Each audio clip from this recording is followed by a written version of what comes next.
Fala aí, meus queridos pagadores de impostos do Brasil dos últimos tempos, principalmente dos últimos 2 anos. A gente chega para mais um vídeo e eu tenho aqui uma notícia que eu trago para vocês, que diz assim: a economia subiu 3,9%. A inflação baixou de 150% a 2%. Ah, senhoras e senhores, se essa notícia fosse aqui no Brasil. Mas não é aqui no Brasil. Infelizmente, esta é uma notícia que sai exatamente no Clarim, no jornal argentino. Por quê? Porque lá tem governo e no Brasil tem desgoverno. E eu explico tecnicamente como funciona. Javier Milei assumiu praticamente junto com ele, Lula, em 2023. Javier Milei, em 2 anos, consegue tirar a Argentina de um extremo processo de recessão, inflação a 150% e reduz ela a 2%. O Javier Milei é algum mágico? É algum especialista dos especialistas em economia? Ele é até da área de economia, mas não é o maior expert do mundo da economia. Mas sim, conseguiu fazer o que se consideraria aqui no Brasil mágica, o que não é. Só fez o que precisava ser feito. Javier Milei cortou os gastos que naquele período realmente ruim da Argentina, comandado por diversas décadas pela esquerda, levou um dos países mais ricos da história do mundo, principalmente a se contar ali nos anos 50, 40, enfim, onde a Argentina sobrevivia realmente num patamar diferenciado aqui na América do Sul, a se tornar um país pobre. No entanto, Javier Milei só precisou de 2 anos para reduzir o que se não conseguia fazer ou que não queria fazer no governo da esquerda que lá estava. Bastou Javier Milei assumir e cortar os gastos. O que aconteceu? A inflação reduziu, o mercado aqueceu, embora passe por dificuldades ainda, porque o rombo é gigantesco.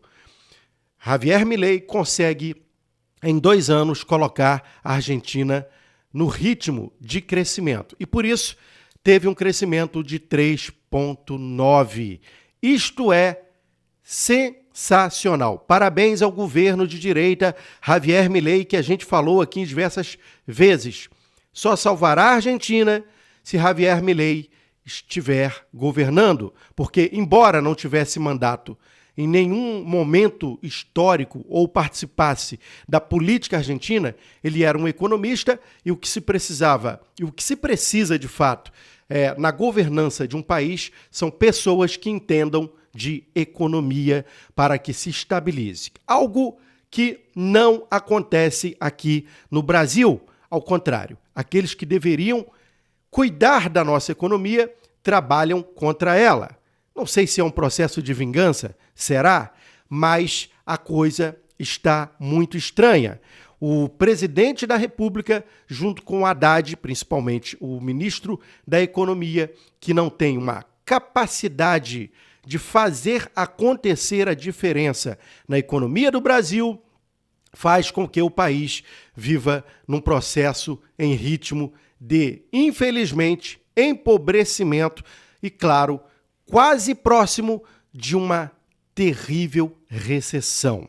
Olha, antes de ontem, exatamente na terça-feira, a gente falava da subida do dólar a 6,21 e todo mundo já estava alarmado, porque de fato é um tapa na cara dos investidores, na cara do brasileiro e principalmente do mais pobre. Mas o pior do que isso é, nesta quarta-feira e hoje, quinta-feira, nas últimas 48 horas, o dólar subir a 6,27 na quarta-feira. 6,27, teve picos de 6,30, caiu para 6,29, depois 6,27, agora teve uma pequena baixa. Fato é o seguinte, muita gente já está cotando o dólar na casa dos R$7. E este descontrole da subida do dólar, de todo esse processo econômico que o Brasil vive, é culpa do governo Lula. é culpa do Haddad. Você sabe por quê? Porque não criaram um pacote de corte de gastos sério e compromissado com a verdadeira necessidade do rombo que eles mesmos causaram. Como foi esse rombo? Gastos do governo Lula, excessivos gastos do governo Lula, que já havia sido avisado anteriormente. Governos populistas e de esquerda, eles não têm preocupação nenhuma com a economia. Ao contrário, eles preferem imprimir moeda do que fazer controle, porque o controle, principalmente a ideia, na verdade, destes governos é controlar a sociedade de maneira populista, com auxílios aqui, auxílios ali, enfim. Mas nem assim eles estão conseguindo governar, embora gastando muito.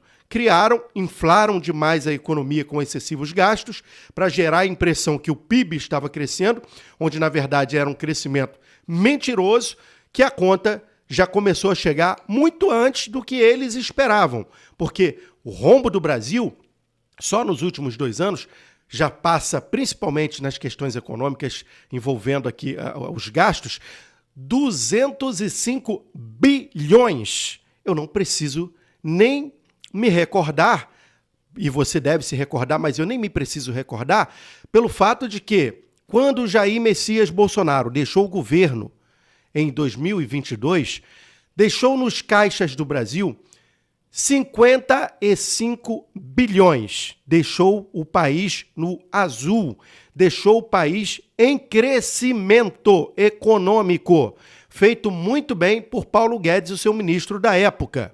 Hoje, nós temos, negativamente, 205 bilhões. A dívida cresce de maneira assustadora. E olha, senhoras e senhores, o pior é que o Banco Central não está conseguindo controlar essa subida da moeda. Já foram feitos aportes aí antes de ontem e voltou novamente em 2 oportunidades a comprar dólar, aliás, a vender o excessivo, né, de dólar. No entanto, sobretudo, o Banco Central não está controlando. A previsibilidade da subida principalmente, né, aí dos juros, que podem chegar até 15,5% no ano que vem, é, sem sombra de dúvida, assustador. Isso afeta diretamente a Bolsa de Valores, que está derretendo. Para alguns é oportunidade, principalmente para as grandes empresas que fazem a recompra de suas ações para surfar lá no futuro, né, naturalmente, desta valorização que virá mais cedo ou mais tarde, acredito até que mais tarde, dado ao fato deste processo da busca incontrolável pela recessão no Brasil que esse governo faz, mas fato é que o que a gente tem pela frente são dias realmente muito difíceis se a coisa não mudar. De duas, uma, ou o governo será destituído, impeachment de Lula, ou será implantado definitivamente, infelizmente, no país, uma ditadura. Porque estamos caminhando para um processo de Venezuela, muito rapidamente. E tem muita gente que ainda não acordou, não entendeu o que está acontecendo. Na Venezuela, naquele período que ela entrou naquele processo de recessão, que as pessoas tiveram que saírem de suas casas, fugirem, porque não tinham o que comer, tinham que juntar bolsas de dinheiro para comprar 1 quilo de alimento e tiveram que consumir animais como gatos e cães para sobreviver. Este processo também pode acontecer aqui no Brasil. Vando, não é tanto que o Brasil não é Venezuela. Senhoras e senhores, a Venezuela foi um país extremamente rico, com reservas de petróleos fantásticas durante décadas. Mas a esquerda destruidora assumiu a ditadura que hoje lá tem, foi consumindo ao longo do tempo, principalmente o governo Chávez e depois, na sequência, agora Maduro, toda essa riqueza, concentrando-se para eles apenas a riqueza e sobrando as migalhas para os pobres.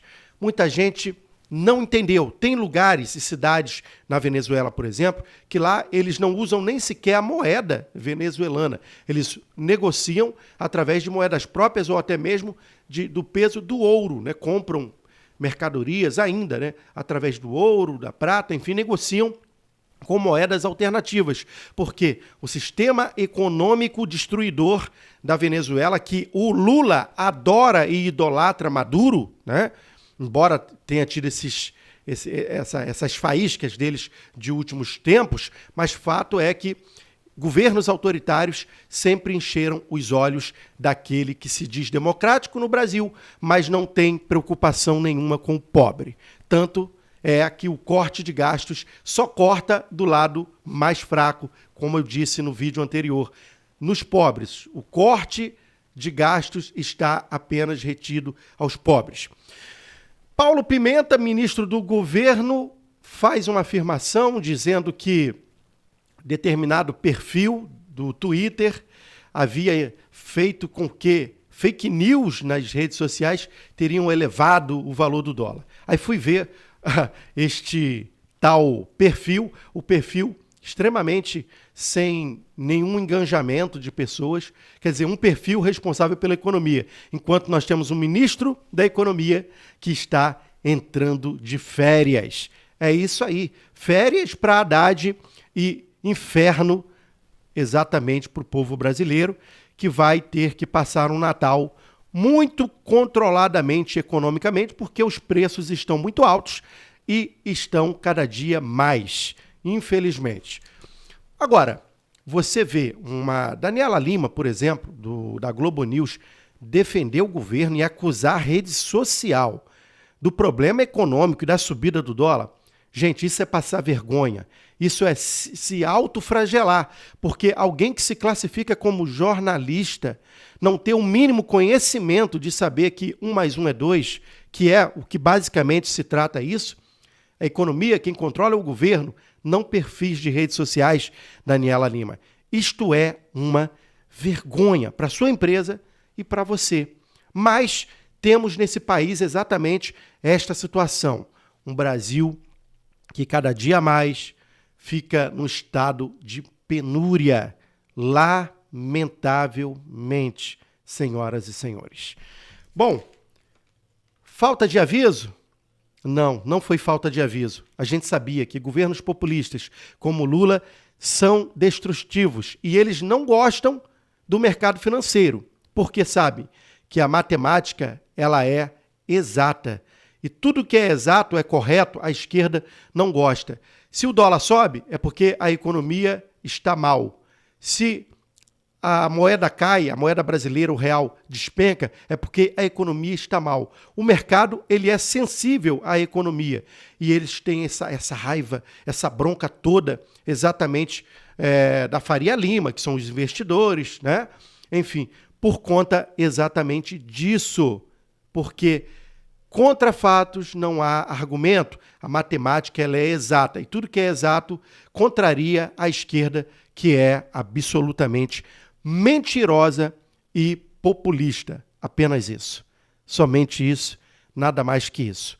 Pena de nós brasileiros que estamos seguindo de ladeira abaixo.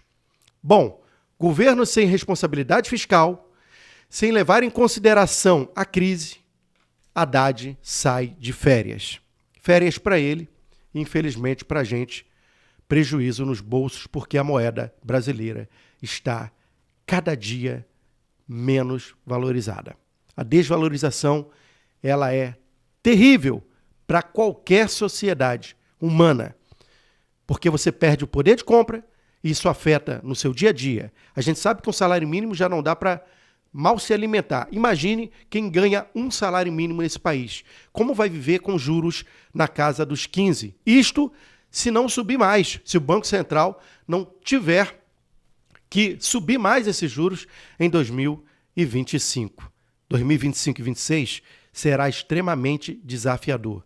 O conselho que eu dou é o seguinte: se você tem possibilidade ou tem alguma reserva financeira, parte desta reserva, no mínimo 50%, aplique em ativos dolarizados.